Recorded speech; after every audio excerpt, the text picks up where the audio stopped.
So, you want to hear another story, huh? One where the very fate of Lost Halls Discord run hangs in the balance? If not, too bad, I'm telling you anyway.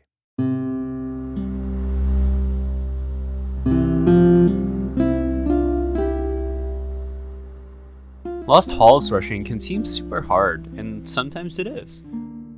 The looking around for information can be tough when a lot of the content is before the Vital Combat update and kind of on the old Flash client. And it was actually so tough enough to where, when last time I, on the Sea Shield guide, when I asked about, it was like, oh, what guides do people want next? I thought that people would want more Sea Shield stuff.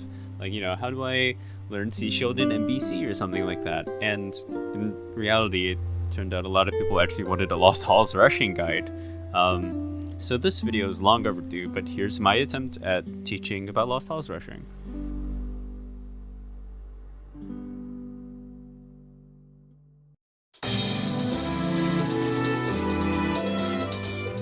One of the skills that is very good to learn is how to map read.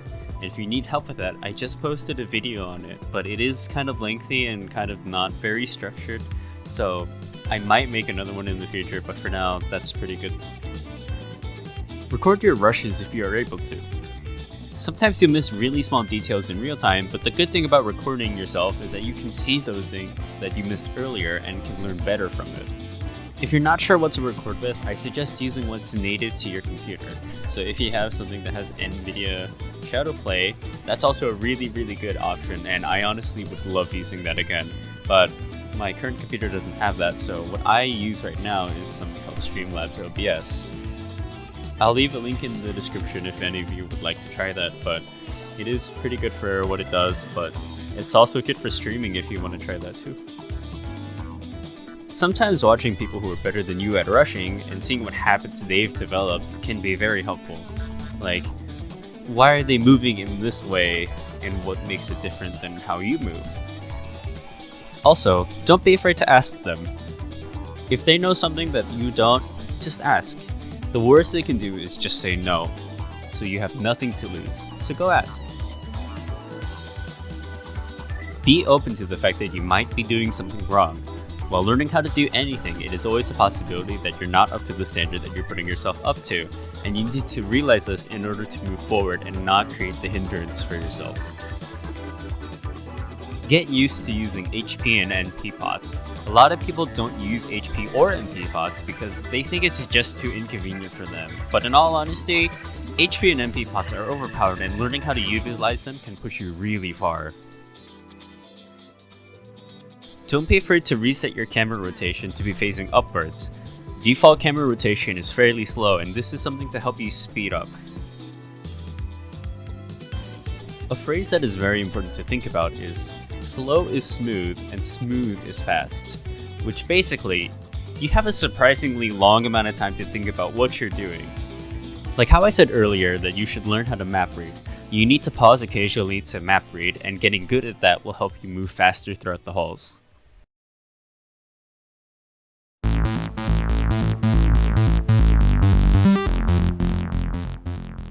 Even though all classes can rush, there are 3 primary classes that people tend to agree are the main classes for rushing. Trickster, Rogue, and Warrior are the 3 main classes that people mostly rush with, but fundamentally they function differently, for the most part. Trickster is the most popular class for rushing because of the fact that you can teleport, or TP. Though, one thing that a lot of people get wrong with Trickster rushing is that you don't need to TP all of the time, or you don't need to TP the full distance of the time. The more you TP and the further you TP, the more new situations your brain has to work through, and you don't want to overwork your brain or else you'll start to panic. And while rushing, that's kind of the last thing you want to do. So move that cursor a little bit closer to you and take some time to actually look and think about what you're doing. Though, just to cover it, you have to rush with Ghostly Prism or T0 mostly, and this is mainly because of the low mana cost to use the TP. Ghostly can keep rooms more consistent, but if you don't get those frequently enough, then T0 is more similar to Warrior rushing, where you need to factor in where you've already been while backtracking. Rogue is the second class a lot of people consider when picking a class to choose when rushing, but fundamentally it is a lot different than Trickster. Sure, you can teleport with Planewalker, but you depend more on moving throughout the halls when invisible rather than teleporting room by room. A lot of times, enemies in rooms will function differently if there is no one to target, so you being invisible will make them act weird. Keep a mental note on what acts differently as you rush. Warrior is personally my favorite rushing class.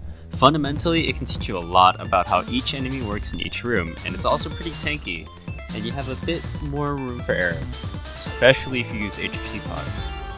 Though since you depend on mana to maintain the zooms, remember that you can use MP pods from time to time. Something that a lot of people do with any of the classes I've mentioned, or any classes I haven't mentioned, is assuming that you need to hold the movement key the entire time. Like I said earlier, slow is smooth and smooth is fast, so think about what you're doing before you move.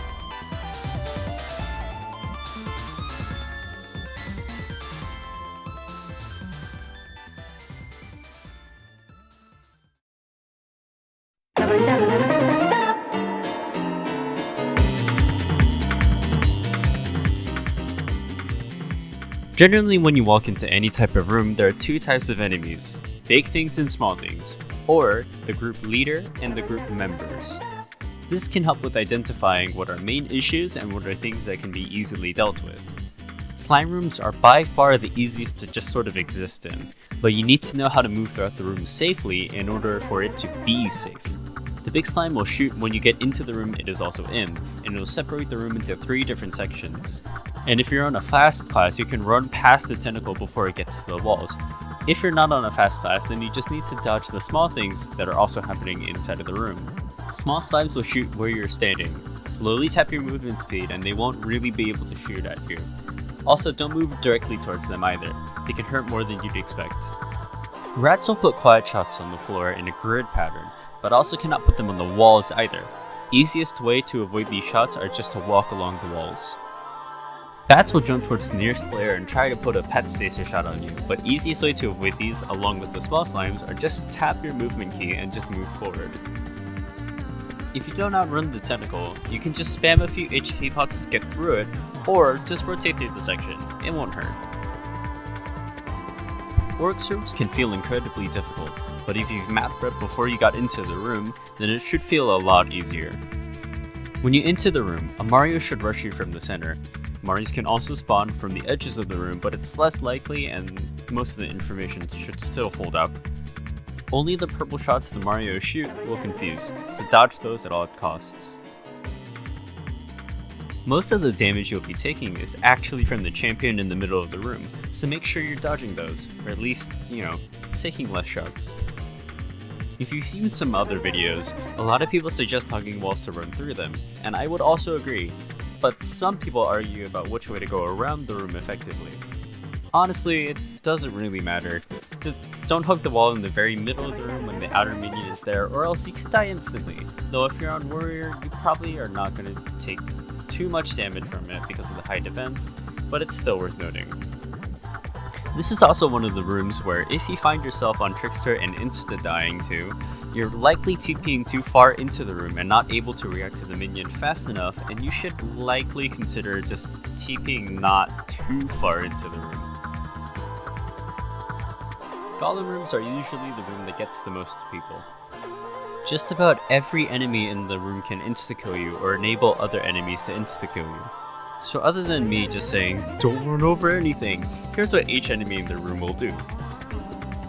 The Tormented Golem, or the Big Boy, will jump towards the nearest player and shoot out a radial shot. If you're on a fast class, you can easily run around them without an issue. Just don't run through all of the shots and you're chilling.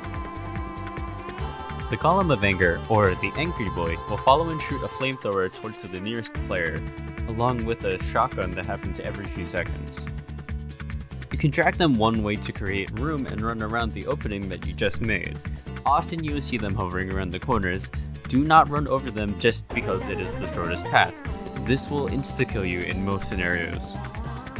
Golems of Fear, or the Spiky Boy, will shoot out what can usually end most people's rushes, which is the Petrify shots. However, they only shoot the petrifying shots in the cardinal directions, or up, down, left, and right. So keep an eye on where those spiky boys are and make sure you're not standing in those directions while you kite big boys and angry boys around. Golems of Sorrow, or the Sad Boy, will run away from the nearest player, shooting them while running, and occasionally they will shoot out a massive shotgun, so make sure you path around them so you don't instantly die. Honestly, Crusades aren't super difficult to deal with. If you're on Rogue and Invisible, they don't move or shoot. On Trickster, you can TP over them, and on Warrior, you can usually just run through them or around them. The only thing you really need to worry about is the Torchbearers. They shoot where you're running, so just don't run in a completely straight line. If you're not comfortable with Spooky, just Nexus or get to a pot room and run around with it. If you're in a group, tell them you have spotted Spooky so they don't die either. If you're on a Trickster, you can always just chill in the room that you found him and just decoy him, or get to a pod room and decoy him there too. If you're anything else, I made a funny guide on how to human decoy Spooky that you could totally use to watch and learn how to do it, which is surprising how many times you can set it up. Unless you're rushing for NPC, pod rooms are typically your goal. While you're in there, the pods can drop tinctures that can help you throughout the halls, so I suggest using them when you get to each room, because it can be fairly helpful as you get from pot to pot. So now you know how to roughly go about the halls, but what about the hideout?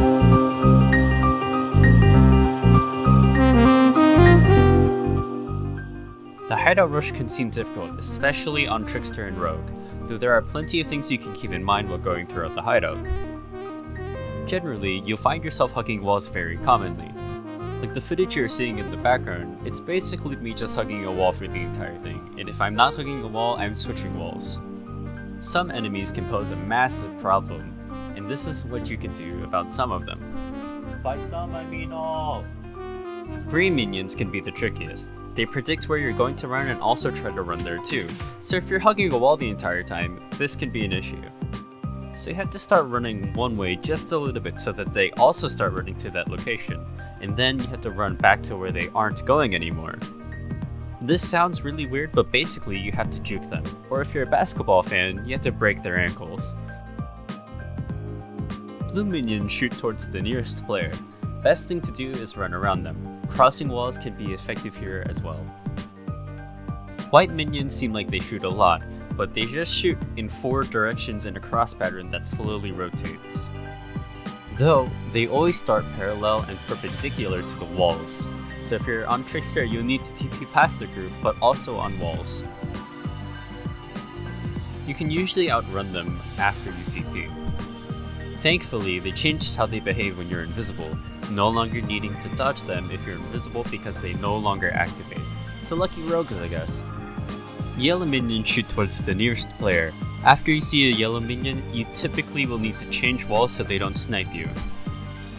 Red minions shoot towards the nearest player. Just hug a wall and run around them. Black minions aren't actually really scary. What's more worrisome is what to do about their spawns. Usually if you're rushing first and they haven't activated, you'll be fine.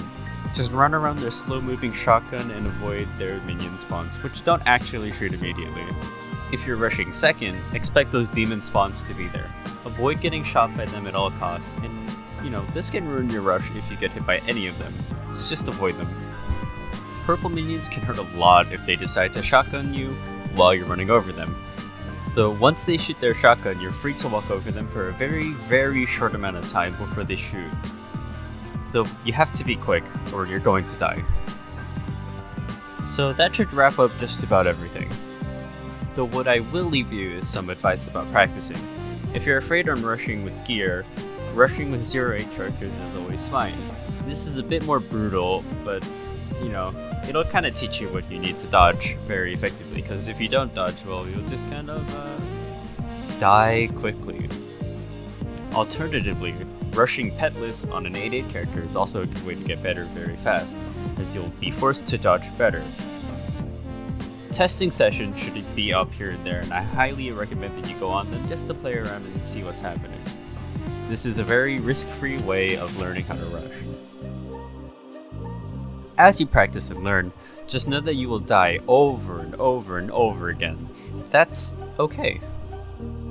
Every character you die on is just progress towards getting better and better, even if you don't realize it. So don't think about what each death is in the small picture when in the big picture you're going far. So while you rush, take your time when you're in a hurry. It can save your life.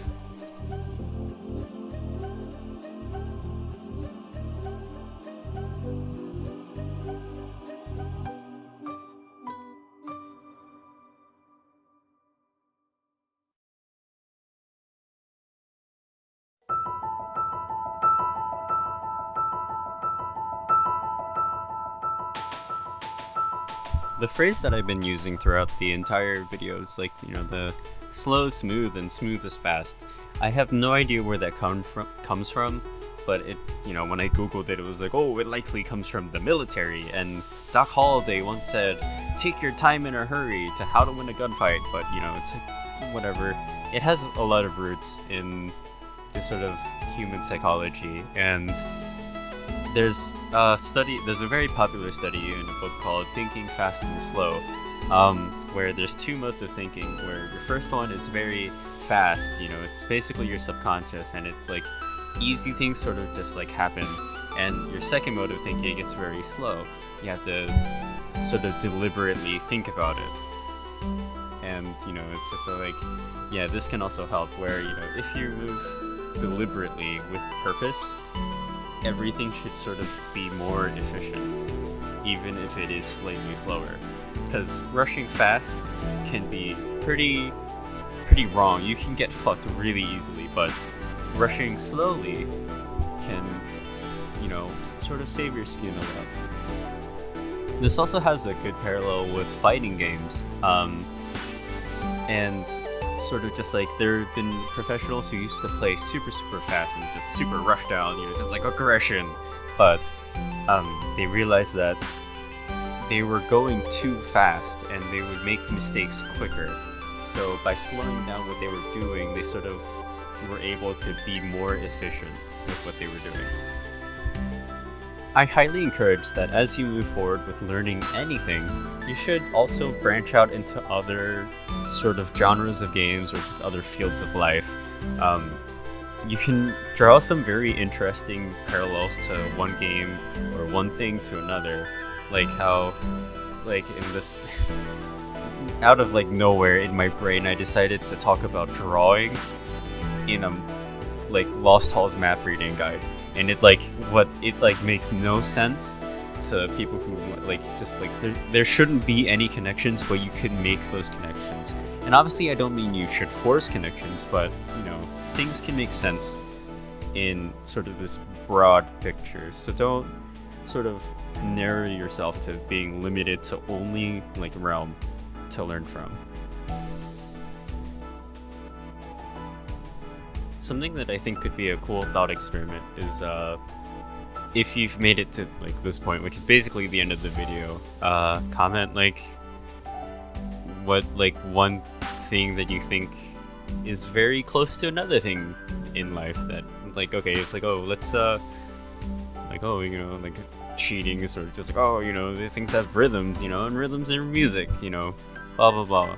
But find an interesting parallel that you can make in Rome and then just comment it. I want to know. Let me know. Also, YouTube won't let me post community posts without having 1,000 subscribers. It's very annoying. You should subscribe so that I can do that and make shit posts on YouTube. Thank you. Anyways, goodbye.